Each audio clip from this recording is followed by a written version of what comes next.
Good morning, YouTube. So we are still getting squared away for this morning's show. This is my guest, Miss Simone Halpin. Say hello to the people, Simone. Good morning. And as usual, we always go live with you guys a few minutes in advance just so y'all can get the extra, behind the scenes stuff and y'all can get settled in and ready for the radio. Share some stuff and get ready. So we're still getting set up here. Y'all get ready. We still got a few more minutes. So, you good? I'm good. I can't hear you. Am I supposed to be able to hear you? Well, not yet. Okay. So you can do like this until we, There we go. in exactly 2 minutes, then we'll go Okay. live on the radio. And then those, like this music that you hear, nice little And it's going to be like, this is a little bit distracting. no, So I don't know if I can do this for a full hour. No. He's going to fade in the music or fade out, and then it'll be. Yeah. And I should tell you, it's Halpin. Did you say Halpin? I probably said Halpin, so thank you. Well, or I won't say it again the wrong way because I don't want you to say it that way. But it's Halpin. Halpin. Sometimes people change the L and the P. I've done it myself. Okay. Halpin. That's probably what I did. Yeah. Helping. But I was thinking about it because you're helping somebody. Well, that's one way to look at it. Easy way to remember. Yeah. Spelled differently, of course, but Yeah. Okay. So I want to make sure this guy is straight. Yeah. And you can also like straighten it out more if you need more. Just tell me. I don't know if you can you hear me? Yeah, I'll check it out. Okay.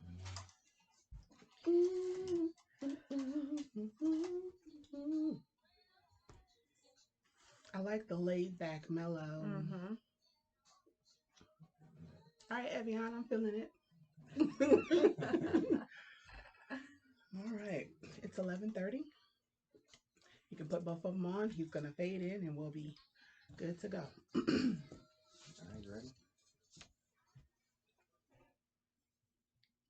Good morning, my We Are Not So Different family. Thank you again once more for joining me on my journey to see how far this thing goes with We Are Not So Different to the sky or to the moon. Now, this is one I use to say. So, as usual, get comfortable, get your favorite spot on the couch or wherever you're sitting. Get your favorite drink, whether it be Kool-Aid or 40 ounce, and get ready because we're going to sit down and have some conversations this morning. This morning, I have the lovely Simone Halpin. Got it. As my guest this morning. I'm going to start off with her bio, y'all, because she's official. She's got credit. So, Simone Halpin is the executive director and co-founder of Naomi's House, a residential home for women who have suffered from commercial sexual exploitation.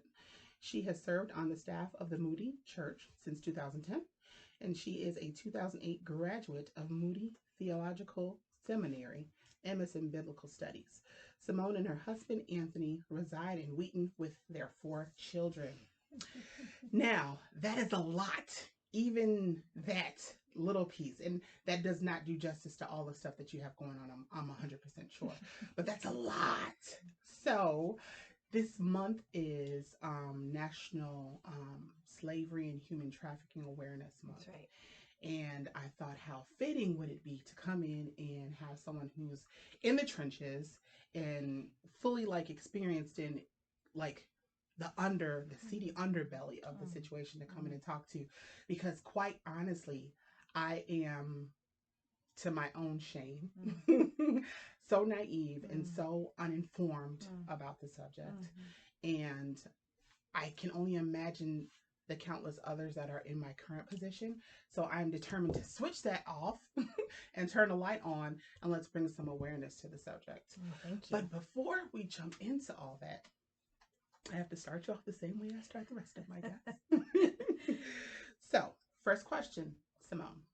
If you had a platform and the undivided attention of all those in attendance, what would you tell them, and who would be that? The people that you're speaking to. As I said to you when you showed me this question about 30 seconds ago. I'm sorry. I was like, oh, wow, we're just jumping right in, yes, aren't ma'am. we? Well, I don't mind that at all. I love going deep. The first thing that came to my mind, so I'm just going to go with that, would be an audience of women. I particularly have been just influenced and shaped by women throughout my whole life. obviously starting with my mom and my family. And then it was really a group of girlfriends when I was in high school that I think they took me on as their project, which I wouldn't recommend. Their project? Yeah, I wouldn't recommend calling people that. But it was formative in my life. And so I think if I had the undivided attention of an audience, I would fill it with a group of women and just give it's probably not all that different than what you do with your own life, but give a platform and an opportunity to lift others up and to empower and to inspire and strip away the shame that we put on ourselves and the self-doubt that we're the hardest critics to our own selves, we right? really Why? are. I don't Why? know. Yeah. Does someone know? Someone tell us, please.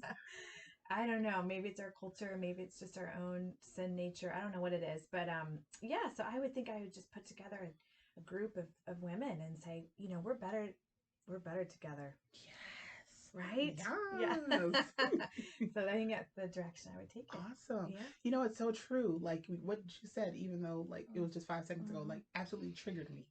Like I told my husband, I tell him all the time, no one will ever be harder on me than I am on myself. Yeah. So like critics and judging and whatever opinions, no one could ever possibly be harder on me than I am on myself. Right. So it's true. Man, we women, we wear different hats. We take on so much. We juggle, but we're so hard on ourselves, and unfortunately, sometimes hard on each other. That's true. And enough. Enough, right? Yes, ma'am. Yeah, we talk about this a lot, just even at work. I know we'll get to that, but I mean, you know, we have to be for one another, especially when we're going through a healing journey. You've had enough people tear you down and tell you you're unworthy or tell you can't do what it is that you want to do or, you know, approach your dreams. So we've got to lift one another up. We need to do a better job at it. Amen. Preach, sister. All right. So the second question would be, if you could speak to younger Simone, and I usually say, I don't know, 6, 7, but if you have something in your mind where it was a pivotal moment, you're like, I need to get to 13-year-old Simone and talk to her right now. What do you feel like she needs to hear? A younger Simone. Again, not prepared for this question. My first because you say 6 years old. I would tell my younger self to just pursue peace. Peace. Yeah, at 6 years old, my parents were in the middle of divorce. My dad was an alcoholic. You know, he is recovered now, so I praise God for that. But childhood was lovely and 90% of my life, but there was a pretty significant chunk that was traumatic. And I, as a young person at 6 years old or childhood, didn't know where peace came from. And now as an adult, you know, I have a relationship with God, and that is where peace comes from. Amen. And I would say, pursue that. I would tell my younger self just to cling to what you know to be true. Wow. Yeah. I love that. Yeah. It's some of us that need to hear that right now. That's right. Myself included. Yeah. Yes. Yeah. Pursue peace. And yes, God is where peace comes from. So pursue him. Yes. Awesome. So you said a few things. You said that your life was, for lack of better wording, formed or at least greatly impacted by some of the women in your life. Yeah.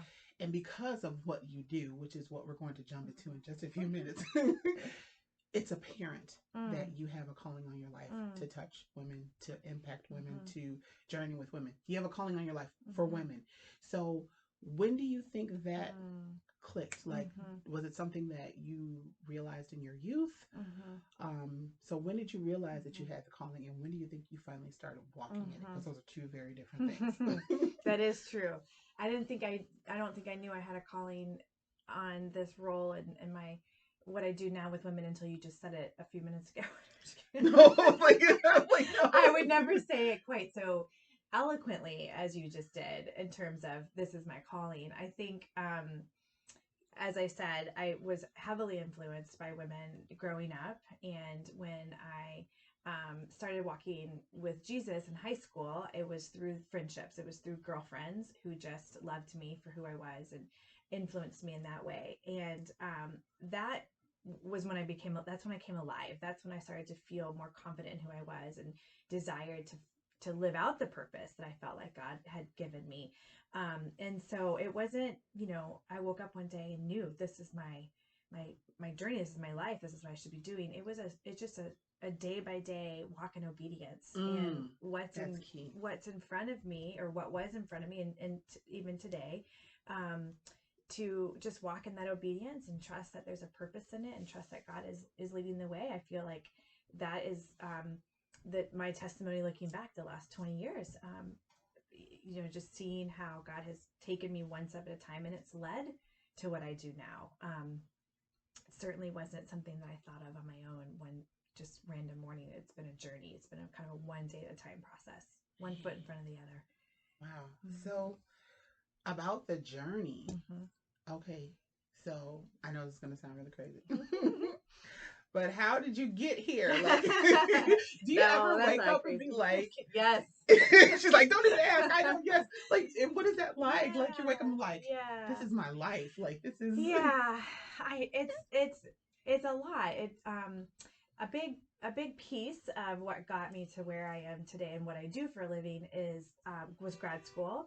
And I had some really amazing professors who really had a heart to minister, particularly to those that nobody else wanted to minister to, and to see the marginalized and the oppressed, and a group of people that is just makes you uncomfortable, or maybe it's a little bit messy. Maybe there's not like, check this box and your life will look like this. Yeah, that group of people. And so that was just kind of my eyes opening to just the diversity of people around our world, but then narrowed it down to Chicago. And my husband and I lived in this city for 10 years. And when I was the director of women's care at Moody Church, that was kind of my role, was to open the eyes of the people I was leading to the needs of people, particularly women, because that's just my thing. Yeah.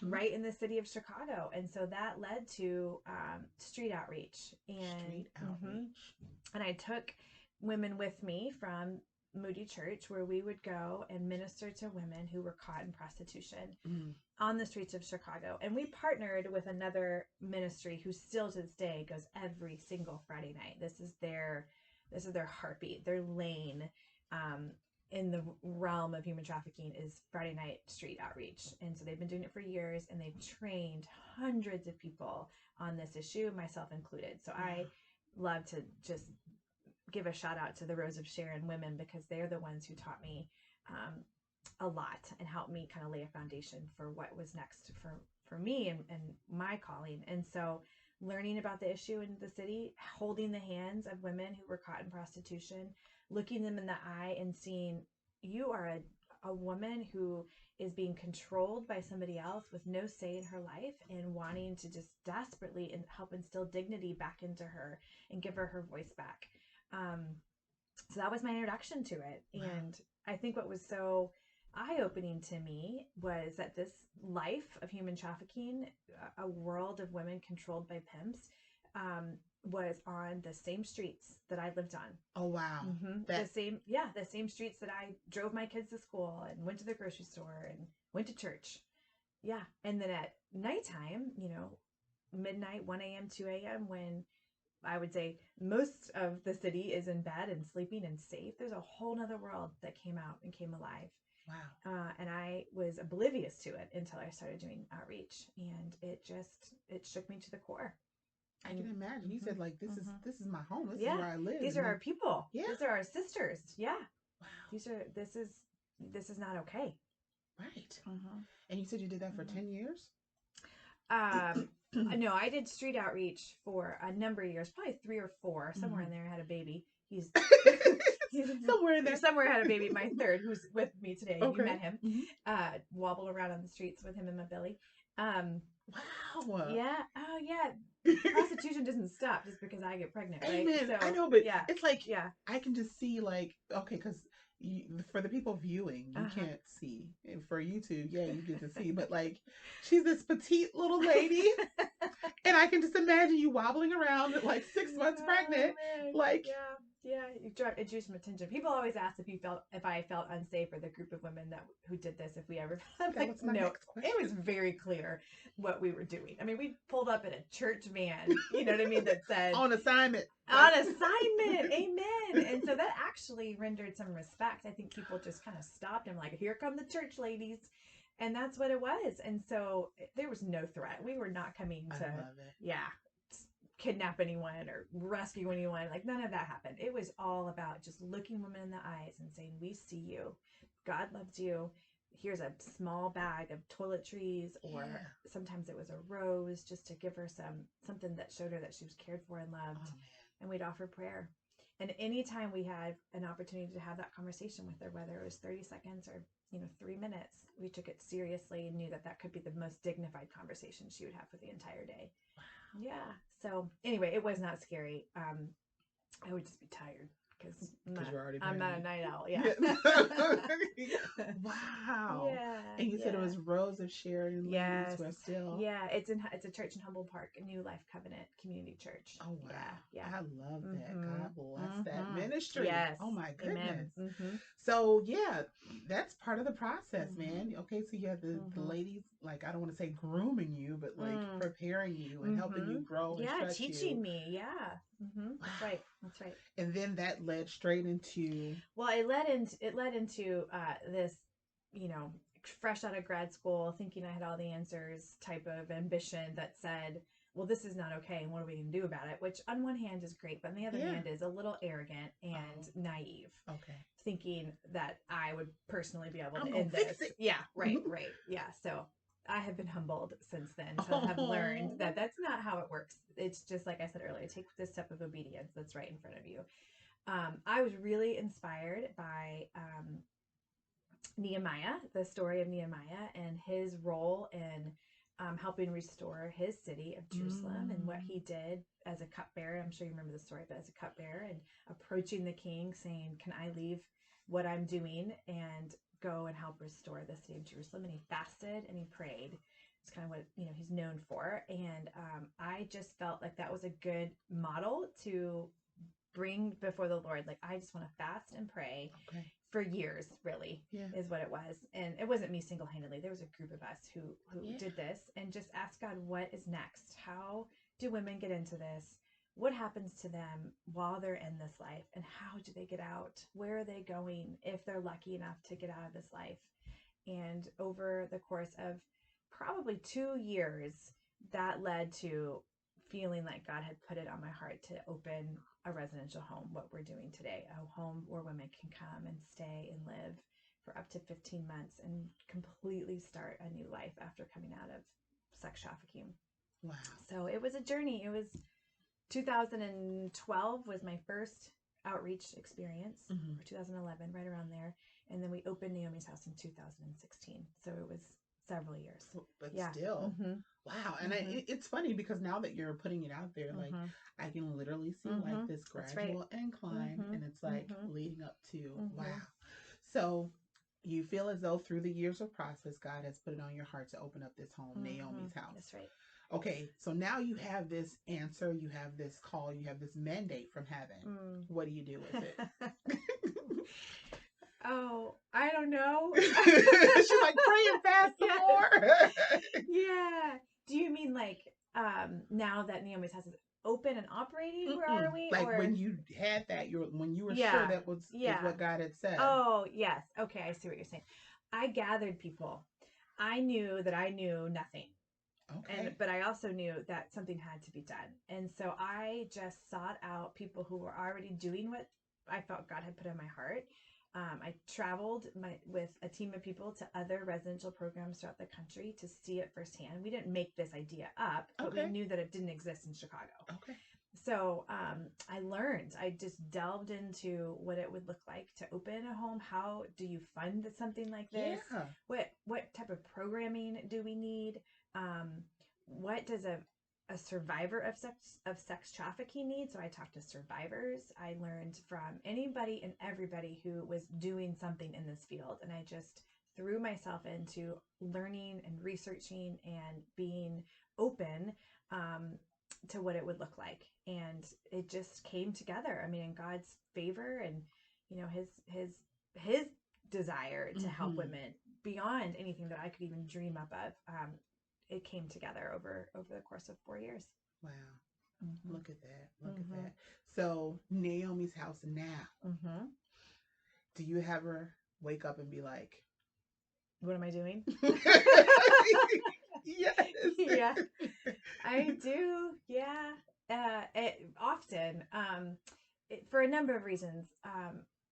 A big one is because the more I get to know women who go through our program, I think to myself, how lucky am I to be able to cross paths with such incredible women? Yeah. I mean, they really are incredible. And one of the hardest parts of my job and what we do as a staff at Naomi's house is seeing the potential in the women that we serve when they don't see it in themselves.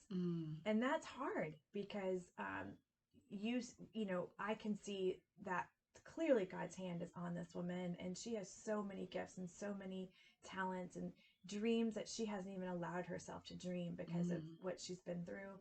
And wanting someone's healing more than they want it is hard. Yeah.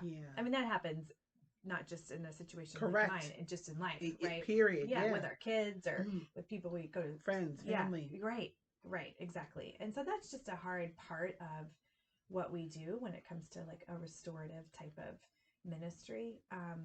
And so part of me just thinks, how did I get so lucky to brush shoulders and get to know women that I probably wouldn't know otherwise if I wasn't doing Naomi's house? That's one of the best gifts, you know, that God's given me through this organization, for sure. You know what else is great? And I'm just thinking, spitballing here.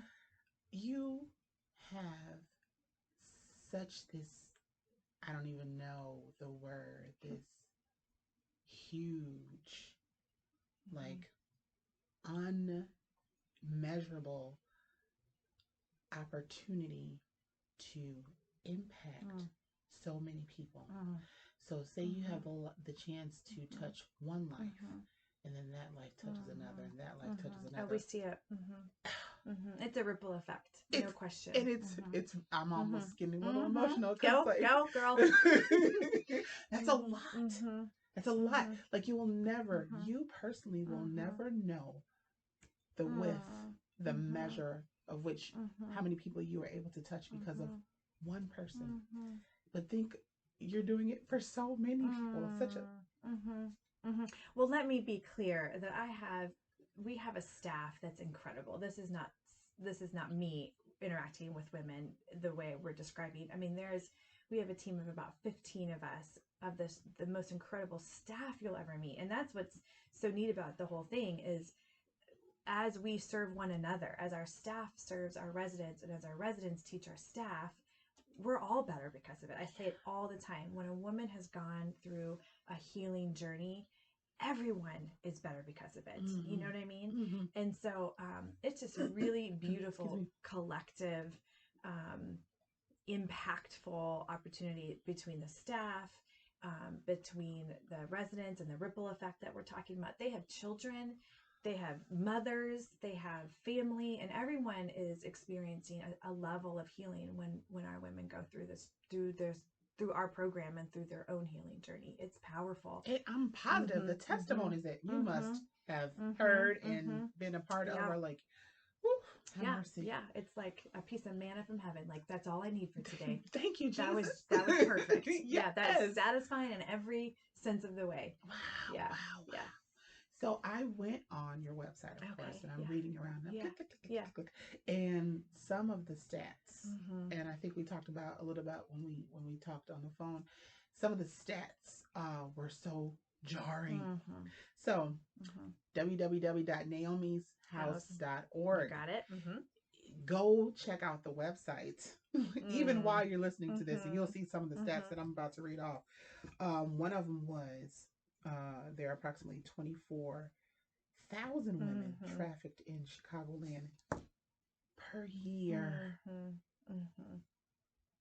Per year. Yeah. Chicagoland. We're not talking about the United States of America. We're just talking about in Chicago, the Chicagoland area.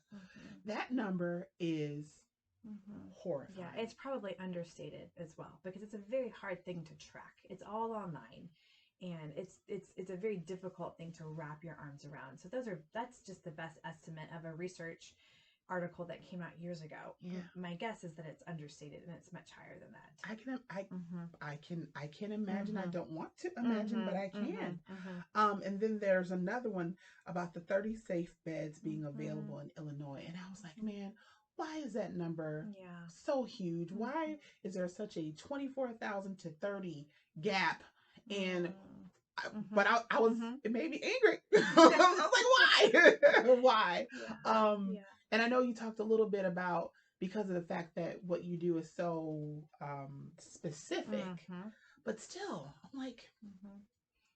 Well, residential care for women who have been exploited in this way is a newer field. It's a newer, like even from a clinical standpoint, it's very hard to find someone who has a niche of professional and licensed clinical experience in working with trauma survivors of sex trafficking. It is very specific. It's like you liken it to a very specific kind of rare cancer or something. Like you have to find the right doctor who knows exactly how to fix that one particular strand of whatever it is. So it's similar in that it is not a one size fits all type of program. Right. Every woman that comes into our program has very individualized care. What they need in order to heal looks different for each and every one of them. I can imagine. Yeah, and one of our values as an organization is that she knows best what her care needs. So she's her own advocate. We do all that we can to empower her to say what it is that she needs in order to heal, because we just don't know. It is her life, it's her experience, it's been her trauma. It's all very unique in that sense. So that's another reason why it's so hard to do what we do and replicate it over and over, because of how specific it is, because how individualized it is, and because it takes a long time to go through this type of healing.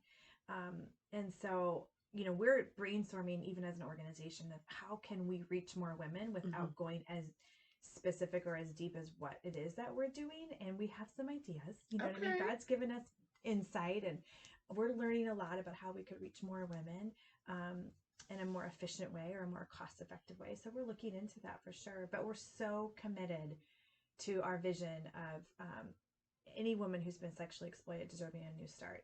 And what a new start looks like for a lot of the women that we serve is literally starting over from day one.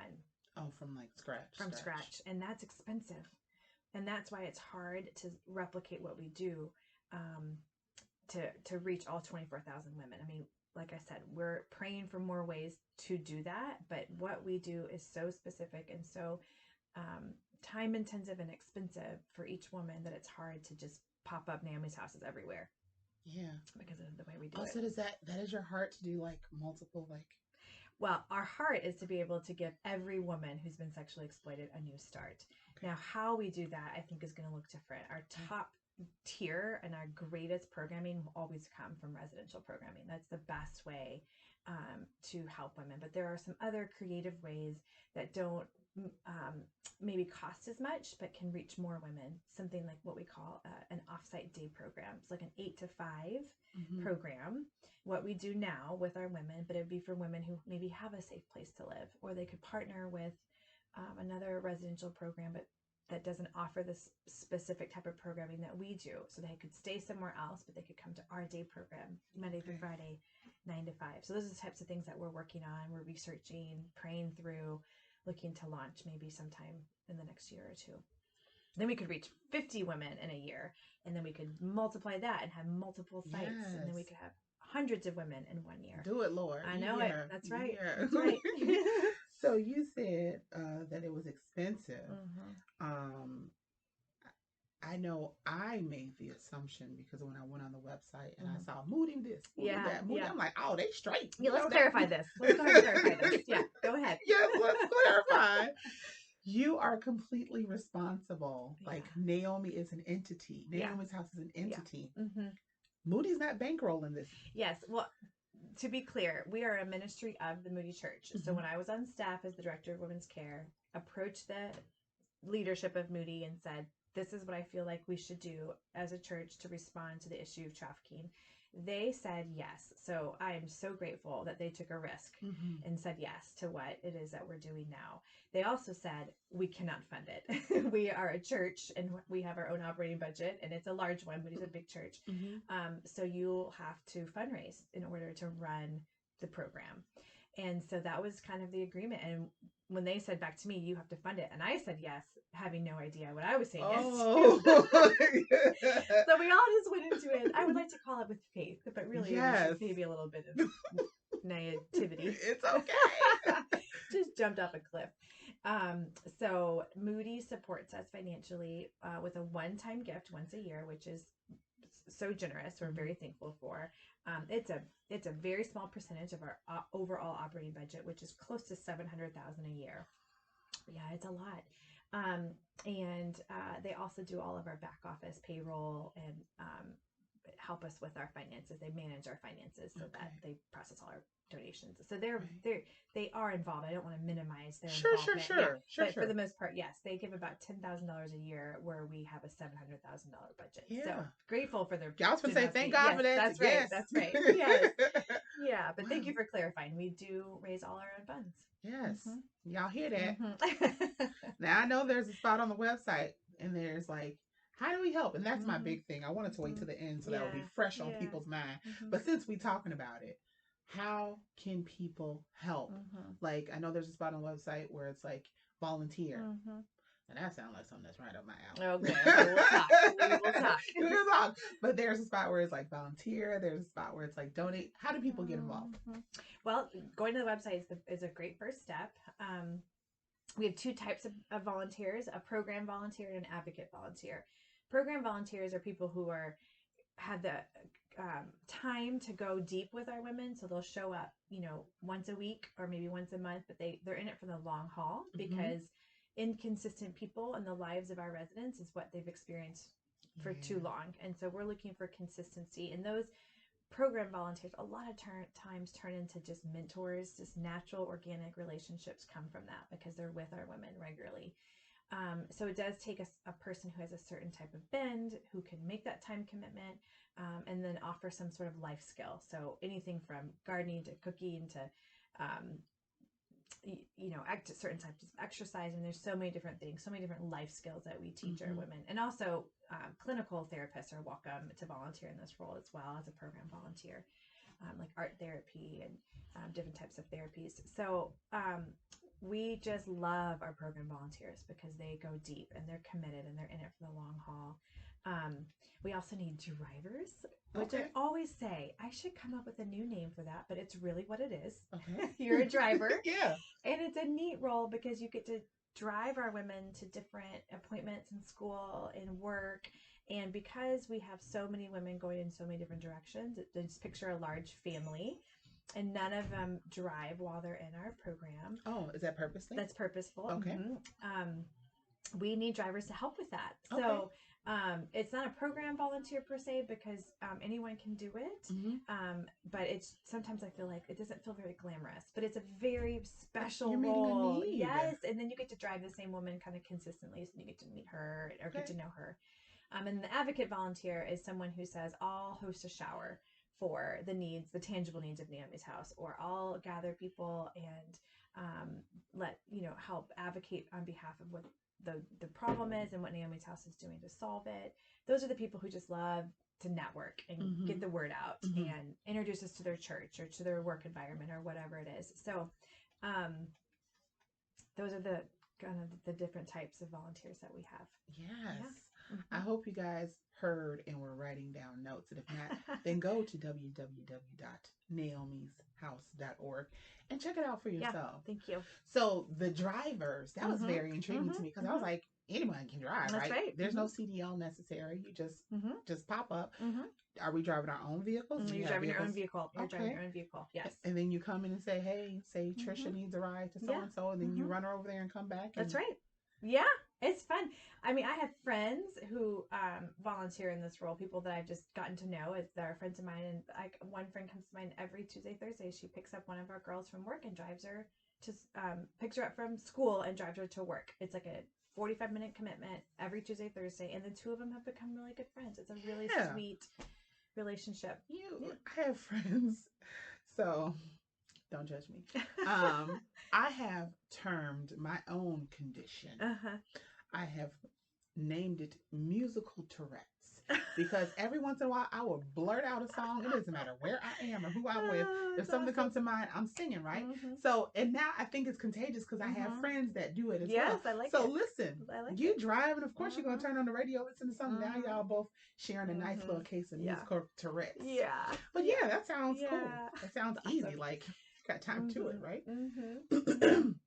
Okay, so one of the other stats that was like, average age is 13 for children who are forced into prostitution. That broke my heart. Yeah, kind of wakes you up, doesn't it? Yes, 13. Like, I was still climbing trees at 13. I was, boys still had cooties at 13. To hear the word forced, not introduced to prostitution, but forced, it really broke my heart.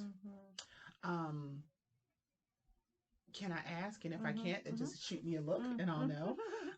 Have you encountered anyone that age that has come out or has been, I don't know, is rescue the appropriate term? I don't know. So forgive my ignorance. Oh, no, you're fine. Yeah. Yes. Many of our women that we've served in the last several years were forced into prostitution and sex trafficking at a young age, teenagers and whatnot. So yes, we have encountered a lot of this. I mean, this is not a statistic that is far from what we have seen at Naomi's house. Just a quick background on what typically happens is women and children are groomed into relationships with their traffickers. So I can generalize it, but I also want to be very careful to say that it also looks different from woman to woman. So we have to be careful not to just blanket say this is always how it happens. Yes. But a lot of patterns we see is that young girls are sexually abused, in adolescence, very young ages. And from that experience, oftentimes there is this misunderstanding of the abuse of their body and what it's for. And so traffickers start to groom young girls who maybe believe that their bodies are only for a certain thing. And they prey upon those vulnerabilities and those misunderstandings. And they most often romantically coerce women into relationships with them. So these young girls who maybe are insecure about who they are and they don't have maybe a stable, solid foundation, knowing what their identity is and how can you at 13 exactly. Even women who aren't sexually abused struggle with knowing who they are, right?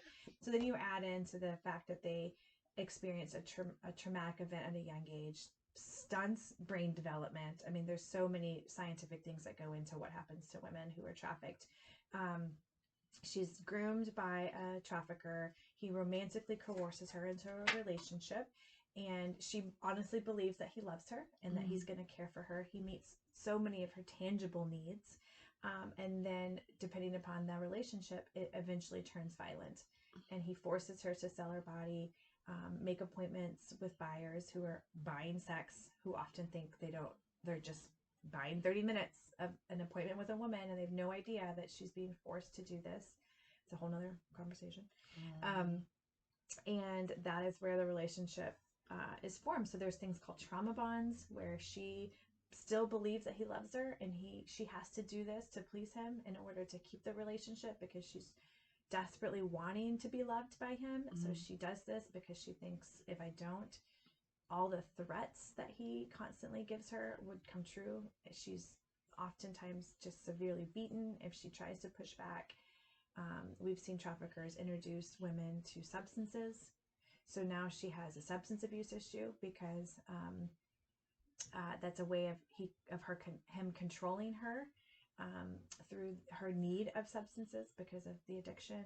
And he will kick her out of onto the street if she doesn't meet her quota or threatens not to give the cash that she's acquired, and she'll spend nights on the street, and now she's got a taste of homelessness. She wants to go home, but she's got shame. It's gotten so bad. So now there's shame involved. She can't tell anybody. A lot of times traffickers brainwash women thinking that law enforcement is unsafe and they're the enemy and you can't go to law enforcement. I mean, it's just one spiral thing after the other. And so at a young age, a little 13-year-old brain is going to have a really hard time processing all of that. I have a problem processing it right now, That's and I'm right. grown. Yeah. 13, Mm-hmm. you don't know anything. That's You don't right. know nothing. Yeah. Yeah. I can't. It's very. Yeah. And it's, I mean, we're just scratching the surface. I mean, the complications that these, a lot of women who are trafficked as teenagers, what additionally what they go through if they get pregnant, if they're not finishing school, they are interacting with buyers who are decades older than them, decades. It is so complicated, and it is literally the scheme of the enemy to destroy these young girls. So if they are lucky enough to come to a place like Naomi's house, the unwiring of the trauma that they have experienced in their brain is meticulous, and it takes so much time and so much care. And we'll see progress, and then something will happen and she'll go backward. You know what I mean? She'll have a day and she'll just really question whether or not she's worthy of this, whether she wants it, and then she'll make progress again, and she'll go forward, and then she'll go, it's just this constant tug and forth. That's back right. and forth. That's right. It's a very tender journey that she's on in order to heal. I can imagine, and I don't want to imagine. So you said something. You said, like, if they get pregnant. So does Naomi's house allow for or care for it? Like, if you have a kid, can you both, or is it just for the women? Yep. So our program is only for women. If a woman applies to our program and she has children, if she has custody, or I should say if she has custody of her children, we would refer her to a program that we partner with who does take women and their children. I would say almost half of our women do have children, but they just they're not the parental guardians anymore. Whether it's, it's temporary guardianship. We have a woman in our program now whose parents have her daughter, which is a beautiful thing. Talk about that ripple effect, right? Everyone's getting help because mom is getting help. Yeah. And then we have women who have lost custody of their children, which is part of their healing. I mean, it's gut wrenching. It's gut wrenching. Yeah. Oh. Yeah. I keep saying I can only imagine because that's all I can do. Like I have this thing where I say all the time, and my close friends know, I say, Lord, I just want to see. I just want to see. And then sometimes I'm like, I don't know if I do. Yeah. You know what it is though, and I've learned this from one of our women said this. She said, what happened to me doesn't define me. It's not who I am. Right. It was something that was done to me. So it's a tricky subject matter because particularly the media, one of your questions down here later, you asked about Taken, the movie, not to jump ahead, but the media and the culture in general tends to sensationalize what happens, right? So we'll see all kinds of pictures of women in handcuffs and duct tape over their face, and that doesn't happen. You know what I mean? He's coercing her and keeping her in a relationship with him by other means, like I was saying, drug addiction and threats and violence, and there's no physical, or I shouldn't say, oftentimes there's not the physical restraint. Women aren't locked and chained to a bed. That's just what Hollywood makes it look like. Okay. It's all these other things that are keeping her, quote unquote, chained to this lifestyle. And so where was I going with that? We have to be really careful to not over sensationalize it. Okay. And I just heard this author speak on Oprah's book club. I don't know if you're into Oprah. I don't. Book clubs. Okay. Okay. All right. Well, anyway, this guy, I forget his name. Pardon me for not remembering his name, but the name of the book is The Water Dancer. Okay. And he talks all about slaves who belong to, I want to say President Jefferson. I'm going to get this all wrong and I'm going to be humiliated. But anyway, the point is, you know what she's trying to say. Charge it to her head and not her heart. That's right. Thank you. He said that we even need to change the word around slavery, and we shouldn't refer to people in our history as slaves because it's giving them an identity that's not who they are. We should refer to people as a group of people who were enslaved. It was something that was done to them, not who they are. And I was like, I'm literally on a run when I'm listening to this. I'm like, yes, this is it. This is exactly what my friend, who was now, one of our residents, who's now a graduate, said. She's like, it wasn't who I was. I'm not a trafficking person. Right. It was done to me. And I think that's part of what I'm for sure learning, but also feel as if it's my responsibility to educate others on. We can talk about how awful it is and what it takes to overcome, and God's unending love and the depth that he will go to save somebody. It's miraculous. And we should talk about that. But we also have to bring light to the fact that these are still women who this was done to them. It's not who they are. It doesn't define them. And I think we need to do a better job on that front, instead of just kind of over sensationalizing what was done to them and how horrific it was. Does that make sense? 100%. Because like that is what I thought. Like anytime I thought sex trafficking, my mind automatically went to take it. And you see all these ladies and all these different, there's networks of people, bad guys who like take opportunities to do this to different women. I'm like, and even in that, I know that's only a piece. That's only a sliver of some of the things that actually go on. Right. So, I'm trying to get my thought, like, because I can't get past this 13-year-old. I can't get past. I have nieces, I have nephews, and at that age, they're so impressionable. Yeah. Even though they're still, they're crossed over into the teenage years, or sometimes they think they know everything, but they're still so impressionable. Yeah. So if they are susceptible at such a young age, that means we have to get to them before. That's right. The other one has a chance. The enemy has a chance. That's right. So how do we, like you got girls, right? I have 2 daughters, 2 sons. Yeah. So kids. how do, when is it okay to have the conversation? And what should that Are you conversation... sure you want to go here? Yes. Because I might have a more liberal view on this personally. No, I'm serious. Like, because if 13 is the age, the average age, so that means there's some younger. So that means we need to be having some conversations. So when you're a mom and you're a professional, when is it okay? When do we start having these conversations? And what do those conversations look like? Yeah. Okay. Well, first let me say, I don't know. Okay.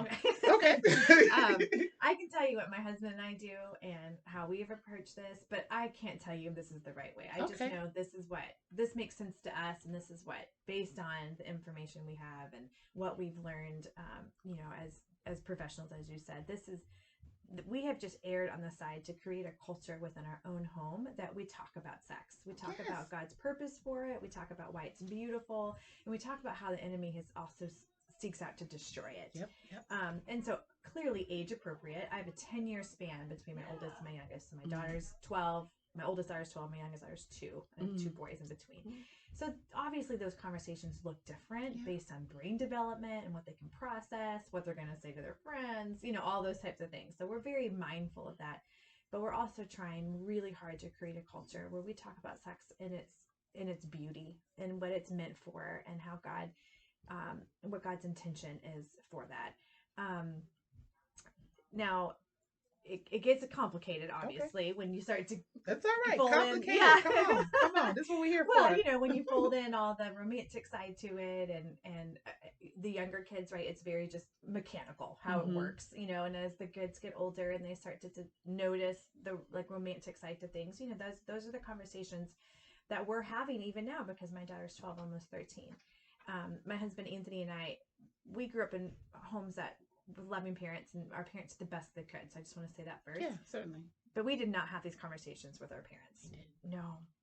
Right? I think not alone. Yeah, I think that culture, that generation, it was just a different time, and so it was harder for them to talk about it or whatever. So I say that because we're also stumbling our way through. Like, there are times where, like, I actually wish we weren't talking about this right now. This is so awkward. But necessary. But necessary. Yeah. So that's kind of our philosophy and value as a family and how we approach it. And then my kids know what I do, again, age appropriately. They know that bad things have happened to the women who live in Naomi's house.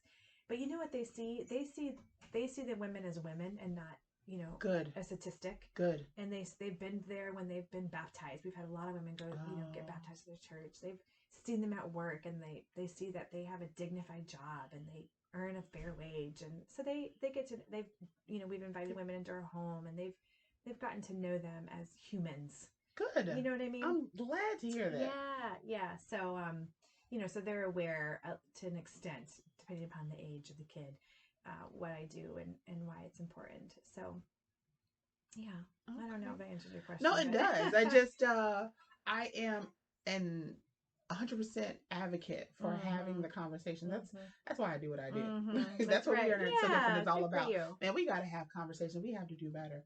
Like, most of my listeners know, like, the very first conversation I had with my mom, I asked her what a douche was, and she lost it. She lost it. Of all the things, sex?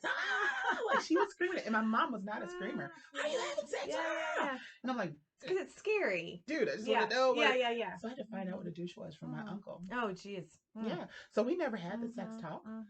Very first time I had sex, I got pregnant. Wow. Ended up giving my kid away for adoption. So it's like, wow. You have to have the conversation. You're going to learn one way or another. That's right. The hard way or the easy way. So let's talk about it. Okay. So that's why I was like, man, you got girls. I'm sure Yeah. you want to be having conversations. You know, God forbid, like how. So, okay, then for adults, then not even for children.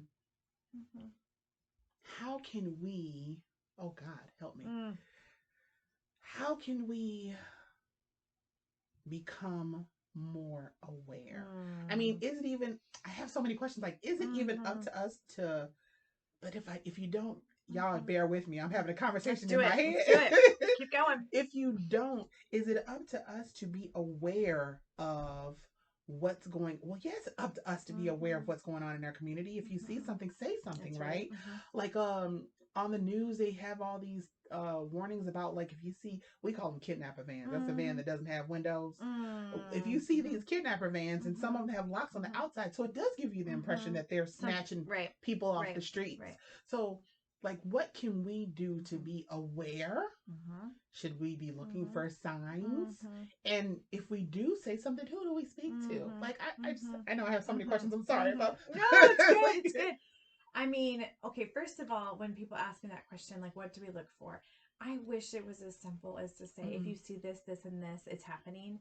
But it's not that simple, because the way traffickers groom their women, and then the way they make appointments and, you know, actually run their trafficking ring, it's all digital. It's really hard to see it in plain sight.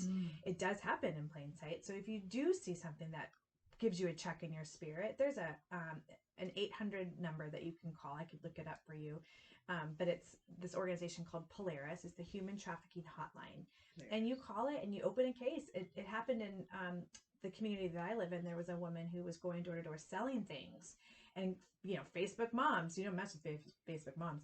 They started this whole discussion on, we think she's a trafficking, she's a victim of trafficking through labor, not being paid a fair wage, forced to sell these books that she was selling. And there was enough people that said something to her when they came to their door, are you safe? And do you need help? That she started to feel like,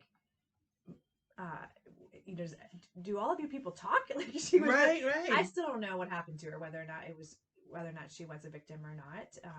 But that check in your spirit of something's not right here, and just to be aware. So the Polaris, we'll get the number. We'll figure it out. But the Polaris hotline number is a number to call.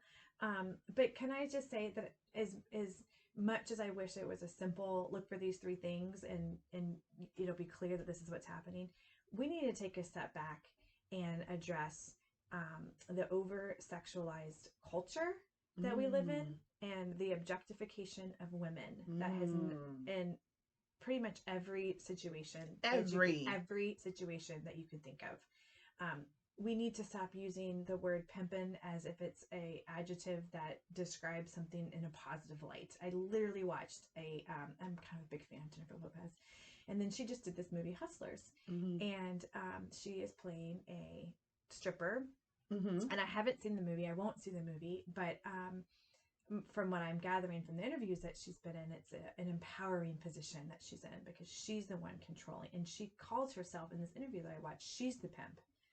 And I thought to myself, oh, she needs a 10-minute conversation with a woman at Naomi's house, and she will never use that word again. Because when you've actually been an object to a pimp, a piece of property who is forcing you to sell your body and make appointments, to endure rape after rape after rape, you won't use that word again. And I think that our culture really kind of glamorizes this, like, sexual revolution. We are in charge of our own bodies, and we can do this and we can do that. And to a degree, I 100% agree with that. But when people are ignorant to what's actually happening to women, and that, legalizing prostitution would be detrimental to women who are in the sex industry. That's where I think we need to do a better job as a culture, and really teach our young people, both our young girls and our young boys. Oh my gosh. Right? We really need to do a better job teaching them that people are not objects, and we need to stop objectifying them, because that is what's leading to an addiction to pornography and addictions to all kinds of sexual issues that lead to the buying and selling of humans. If there wasn't a demand, there wouldn't be, the supply would go down. Mm-hmm. Yeah. Are you looking for the Polaris number? I can pull it up. I was. Mm-hmm. But the last sentence you just said just like kind of gut punched me. If there wasn't a demand, dang. The supply would go down. The supply would go down. And I would imagine that is directly correlated with the over sexualization of everything. I mean, everything. You talk about it's ice cream commercial, those Magnum bars commercials with the lady in the hair, and then she's all like, it's ice cream, stop playing. It's ice cream. Yes, but Polaris, the number she founded, 1-888-373-7888. That's the National Human Trafficking Hotline. So I guess, if you see something, say something. Once again, Polaris, 1-888-373-7888. If you see something, say something. And I guess, they would do... Yeah, they would open an investigation. So obviously the more details you have about something, I mean, this does happen. People do utilize this hotline. There was a woman who's a volunteer at Naomi's house who saw something that looked suspicious right outside her. She lived in the city, right outside her street.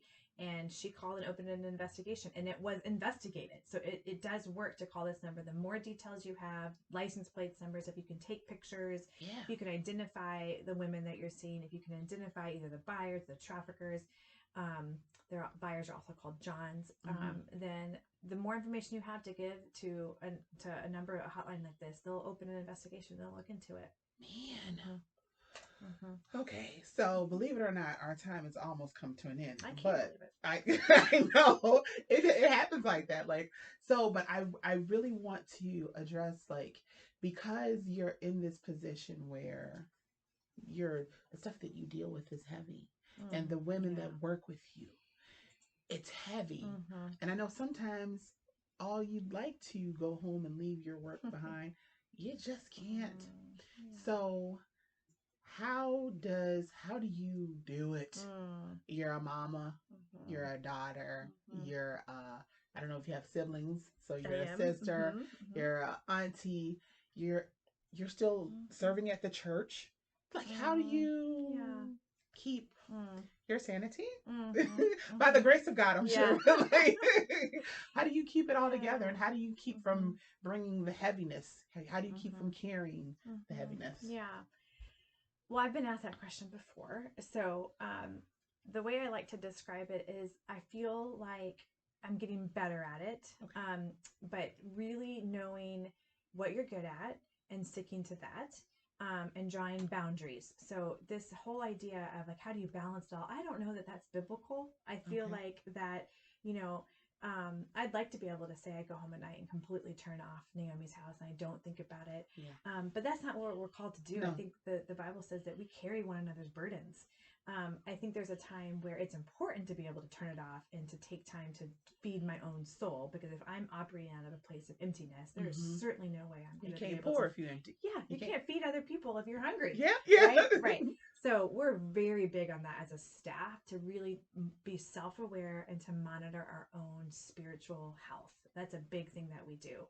I literally just asked my husband to help me figure out a way to I'm taking 24 hours of solitude by myself. Yes, no girl. One's allowed. Yeah. Yes. And it took a lot in me to even say I needed it, because that's kind of a little bit countercultural. The more you do, the more productive you are, the greater you are. And that's just, that's a lie. That's not true. Right. So I try really hard to put a lot of boundaries up. There are certain things that I'm just not going to say yes to. And that's okay. The power of no. I want y'all to embrace it. Yeah, I'm not going to tell you what I say no to because then you're going to judge me. No. But, you'll find no judgment here. I promise. Yeah, but you have to know what to say no to, and you have to stick to what you're good at, you know, and stick to your lane. We talk a lot about that at work as well. And so, and I also say I have so many balls in the air that I'm bound to drop them. I'm not, my goal isn't to keep them all in the air. My goal is just to take like we started the conversation, just obedience one day at a time, each step that's in front of you. And boy, I screw up a lot. So that just you know proves what I mean? you're human. Yeah. And just being kind to yourself and extending a lot of grace. It's what I try to do. And I have the most amazing husband on the planet. Aww. I really do. He's so wonderful. It's beyond words. So without him, like, it is like, to say that we're a team feels like an understatement. So I wouldn't be able to do what I do if I didn't have, you know, 1,000,000% support from Anthony, and just how much he believes in me and does everything he can to carry his own weight. And, you know, it's a team effort. Shout out to Anthony. I know. Holding it down. Go ahead. I love that. Yeah. Well, yes, I don't know when your 24-hour shutdown is, but don't call her. That's Anthony, right. she just gave you props. Now don't call her. Talking about, honey, when my socks said no. Children, don't call her. Leave her alone. Let her rest and recharge and come back out ready to swing. That's right. Okay, so I want to thank you so much because I know you're a busy lady and you got a lot on your plate. So thank you so much for coming down and spending time with We Are Not So Different this morning. I truly appreciate your time. I appreciate your work. I appreciate your calling. I appreciate your efforts. Like, you are appreciated. Thank you. And I don't even know you, but I just feel so proud that you are taking this stand and you took this, like, not on my watch stance and actually we're obedient. You heard the call of God, you were obedient, you walked in it, and now you get to watch the fruits of your labor because of your obedience. And I'm 100% he is. I'm 100% certain that he will continue to bless your endeavors because of your obedience. Thank you. So thank you for coming down and spending time. And we're gonna let old Evian do what he do, but we are not so different family. Thank you so much for tuning in. Until next time, stay blessed. No need for the music. I gotta fix something. That is a wrap. Thank you guys, YouTube, for tuning in. We'll see y'all next time.